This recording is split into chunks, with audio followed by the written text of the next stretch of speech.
brush with mortality, Hermione's routine hospital visit swiftly unfolded into a tapestry of complexity, all centered around sepsis, ultimately necessitating emergency surgery.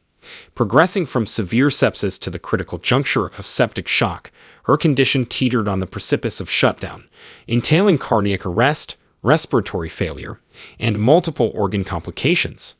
Amidst the pervasive uncertainty, she traversed a realm beyond our earthly confines, encountering Jesus and forging a connection that surpassed the limitations of mortal discourse. This connection evolved into a profound understanding where thoughts, feelings, and words were mutually comprehended, eliciting both bewilderment and an intimate profundity. In this celestial sphere, a profound lightness enveloped her, a stark departure from the chronic arthritis pain that was her daily companion. In this ethereal state, her consciousness persisted, yet the physical discomfort that had been an ever-present part of her existence simply vanished.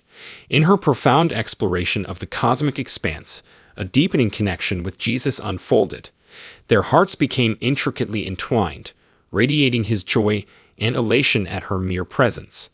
The love and acceptance she encountered defied easy expression, reminiscent of the prodigal son's return, where a child's homecoming is met with boundless paternal joy. Attempting to capture this otherworldly love and acceptance posed a considerable challenge. Within this divine realm, time assumed dimensions vastly different from Earth. Earthly constraints on time were surpassed, devoid of nostalgia or sorrow for her departure from our world. Instead, a pervasive sense of happiness enveloped her in this domain of love and acceptance. Her communion with Jesus, brimming with love and exhilaration, manifested as an incandescent, unmistakable light. The atmosphere resonated with peace, and an indescribable, harmonious sound enveloped her, transcending earthly description. From her heart to the angels in the background, everything harmoniously exalted his name, weaving a sublime melodic symphony.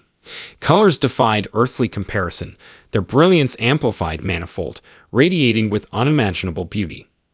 In this heavenly setting, she immersed herself in landscapes adorned with trees, grass, and a meandering river. The river, with its melodious flow, communicated with her, while the trees, animals, pets, and horses engaged in a celestial conversation. The sheer wonder of this realm left her in awe, yearning for it every day while residing on earth. Within this celestial sanctuary, love saturated the air, and her connection with Jesus was profound.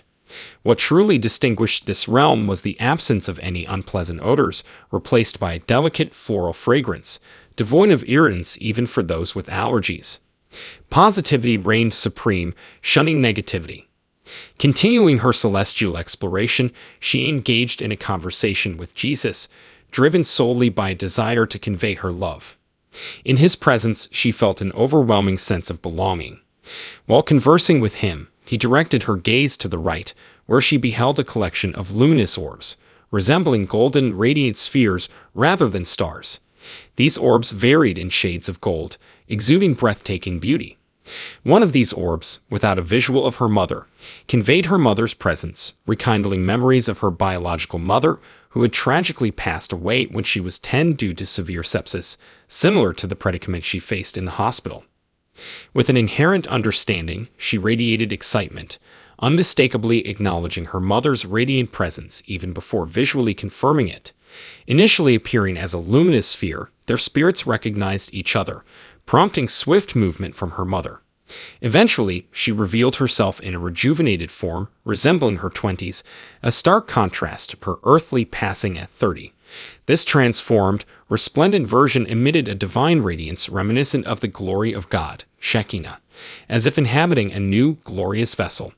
She believed Jesus facilitated this metamorphosis, ensuring instantaneous recognition as soon as her mother's face materialized. Communication unfolded in an indescribable manner, transcending earthly language, a unique cognitive form where thoughts and feelings became mutually comprehensible without the need for spoken words. In this profound connection, Jesus, a loving and attentive father figure, observed the wondrous reunion taking place.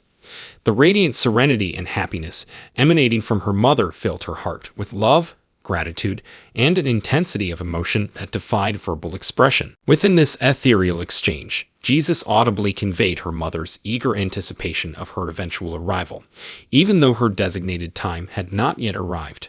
Despite this imminent reunion, a surge of reluctance welled up within her, grappling with the notion of departure. However, there was more for Jesus to reveal. He emphasized the paramount importance of fostering a personal relationship devoid of pretense. Possessing omniscient awareness, he effortlessly perceived the most private inner thoughts without imparting shame or judgment. Surprisingly absent was the concept of a life review where past deeds are laid bare. Instead, she found herself enveloped by love, peace, and acceptance, rooted in the belief that accepting Jesus as a personal savior leads to forgiveness. This encounter underscored the primacy of love, peace, and acceptance in Jesus' message. He reiterated his fervent desire for a personal relationship with every individual, emphasizing the universality of his love and the intricate spiritual connectivity shared by all. Sound itself served as a conduit, linking everything to him, symbolizing his ceaseless pursuit of a relationship with every soul, regardless of their identity. As the narrative expanded, a contrasting force emerged: the Antichrist. This malevolent entity radiated a sinister glow, exuding an air of malevolence. Emitting what seemed like musical notes or a smoky substance flowing downward to earth, akin to a sinister sidewalk, it opened its mouth, unveiling the influence of evil spirits on earth. Embarking on a global journey, she traversed diverse landscapes, witnessing the proliferation of churches representing various denominations: Protestant, Catholic, Jehovah's Witness, and Mormon. Deeply saddened by religious institutions promoting the idea that salvation could be earned through good deeds, Jesus expressed heartbreak at the contradiction to the truth. In reality, salvation was a gift, a manifestation of his boundless love. Jesus yearned for people to grasp that salvation was a free gift and to recognize his love for all, emphasizing a deeply personal connection as the central message of his teaching. This core message resonated throughout her spiritual encounter. Approaching the moment of her return, Jesus shared a profound revelation with her in a subsequent dream, allowing her to revisit the chapters of her experiences. In this ethereal vision, diligent medical professionals were depicted, tending to her with care, paving the way for a heartfelt reunion with Jesus. Their meeting unfolded like a final dance, surrounded by an atmosphere that held a unique charm. Jesus, whose luminous form underwent a transformation, assumed a more human-like appearance, reminiscent of depictions from The Chosen. Together, they found themselves in a sprawling, golden city, where every facet shimmered with the brilliance of gold, akin to a resplendent castle. In the dance of their celestial encounter, Jesus, holding her close, communicated a message, revealing that the time had come for her to return, a notion she resisted, yearning to linger. Despite her reluctance, Jesus reassured her that her appointed time had not yet arrived, promising a future reunion.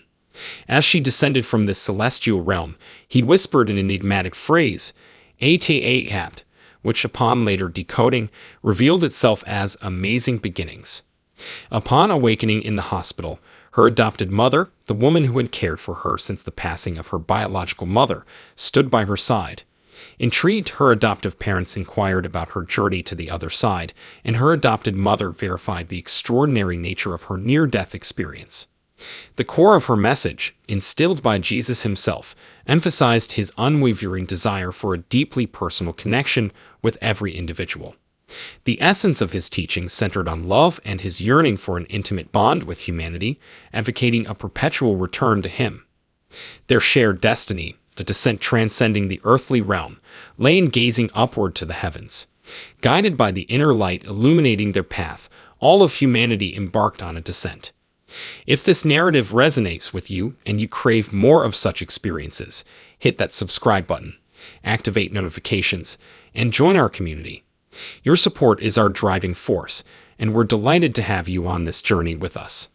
Thank you for being here, and get ready for a thrilling array of content coming your way.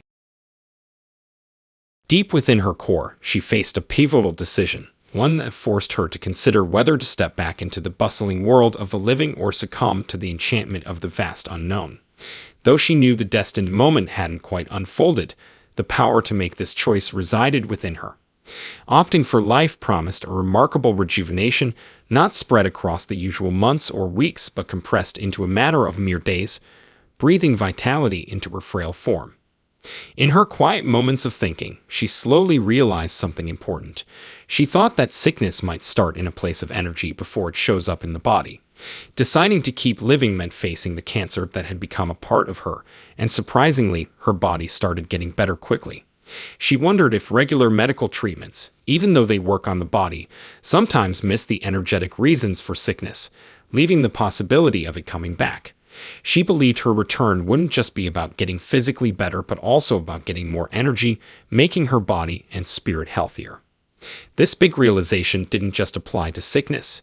It went into the core of life, from being physically well to dealing with feelings in the mind. She understood that the way life shows up is connected to the energy she gives off. Everything around her, the things happening to her, and even reality itself were connected to her energy. With these new ideas, she found out how much her energy could affect what happened in life, and she was excited to learn more when she came back. Going back and forth between different experiences, each time she went to the other side, she saw new things that showed how her life affected other people. In a vision, she saw her brother worrying about her and flying to be with her. This vision became real when she woke up and found her brother right there beside her. In a quick moment, time showed her a picture of a past life where things were different. She was the older protector of her brother, feeling the heavy emotion of him seeing her lifeless. Also, she saw a vision of connected destinies, showing her story with her husband, both partners on a shared journey through life. A soft voice hinted that if she chose death, her husband might follow. Her organs were in a critical condition, and she understood how important her choice was. Choosing to live promised a quick recovery, not in months or weeks, but just a few days. On the other hand, choosing death meant her organs would fail because of cancer. With love all around her that went beyond words, she realized the incredible potential and power within people during our time on Earth. Her new mission was to create a wonderful life on Earth using what she had learned and share it with others. Standing between life and death, she knew her journey wasn't over. The decision was hers to make, with each choice having its own promise, getting better quickly in the warmth of life or finding peace in the gentle rest of death. In the labyrinth of her thoughts, her revelation echoed, an awakening to the idea that maladies establish roots in the energetic realm before making a physical appearance. Opting for life, she committed to expelling cancer from her energy, triggering a swift rejuvenation in her physical being. While traditional medical interventions targeted the body's afflictions, the unattended energetic facet left room for potential recurrences. Her decision held the promise of a return, not just physically rejuvenated, but with a vibrant, healthy, energetic core orchestrating a rapid realignment toward newfound vitality. This profound insight extended beyond the confines of physical and psychological conditions, revealing a complex tapestry of life woven with the threads of cultivated energies influencing both inner and outer circumstances. Her steadfast belief rested on the conviction that her return would validate these revelations. Navigating between two realms, each venture into the other side unveiled novel scenes. One depicted the intricate web of her life intertwined with others, resembling a grand tapestry. Another revealed a vision of her brother urgently boarding a plane upon learning of her imminent passing, a vision later confirmed when, regaining consciousness, she found him by her side. In a fleeting glimpse, a past life resurfaced, casting her in a role reversal, older than her brother, assuming a maternal figure. The awareness that he was en route to see her evoked a reluctance, a resistance to his witnessing her lifeless form. Furthermore, she glimpsed the profound synchrony of her husband's purpose entangled with hers, both choosing to embark on life's journey together. The possibility of his inevitable following if she chose departure hinged on the results of organ function tests, a surprising twist. Her choice became a vessel of transformation for the test outcomes themselves. Slowly stirring back to awareness, a cadre of doctors burst into the room, their faces adorned with radiant smiles. Their proclamation bordered on the miraculous. Despite ominous signs of organ shutdown, her vital systems were unexplainably functioning. A rapid recovery unfolded, marked by a battery of tests, including lymph node and bone marrow biopsies, all of which she effortlessly aced, reinforcing her newfound sense of empowerment. Almost unbelievably, a comprehensive full-body scan revealed no traces of illness. The scrutiny was so meticulous that they felt compelled to repeat it for good measure. Her journey encapsulated a profound message. Miracles aren't elusive. They are interwoven into the fabric of everyday existence. She ardently believed that the realm of possibility is boundless, and the human experience need not be defined by suffering, but rather should overflow with magnificence, grounded in an abundance of love. Undergoing a seismic shift, her life outlook now radiates a deep gratitude for a second chance at a heaven-on-earth existence. With these reflections, her account for today concludes. Share your insights in the comments below, and until our paths cross again, remain vigilant in safety and embrace the blessings that abound.